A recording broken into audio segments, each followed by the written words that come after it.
Hi! அனைவருக்கும் புத்தாண்டு நல்வாழ்த்துக்கள்.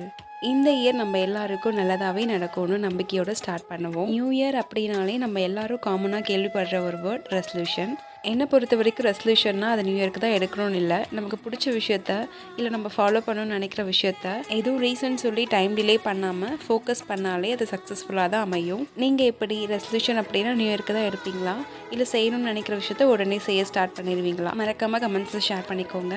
இன்னைக்கு லஞ்சுக்கு காரக்குழம்பும் கோவக்காய் பொரியலும் தான் பிளான் பண்ணியிருந்தேன். இந்த டைம் காரக்குழம்பு எப்பவும் செய்கிற மாதிரி செய்யாமல் கொஞ்சம் மசாலா மாதிரி ரெடி பண்ணி செய்யலான்ட்டு வெங்காயம், தக்காளி, கருவேப்பிலை, பூண்டு எல்லாம் சேர்த்து நல்லா வதக்கிட்டு அரைச்சி மசாலா மாதிரி ரெடி பண்ணி வச்சுக்கிட்டேன். அடுத்து தாளிக்கிறதுக்கு கொஞ்சமாக எண்ணெய், கடுகு, சீரகம், உரிச்சு வச்ச பூண்டு, பச்சை மிளகாய் எல்லாம் நல்லா வதக்கினதும் ரெடி பண்ண மசாலா எல்லாம் கொண்டு சேர்த்து வதங்கினதும் இது கூடவே மிளகாத்தூள், புளி கரைசல் சேர்த்து கொதிக்க விட்டு இறக்கினா சூப்பரான காரக்குழம்பு. இது கூடவே கோவக்காய் பொரியலும் ரெடி பண்ணி சூப்பராக சாப்பிட்டாச்சு. பாய்.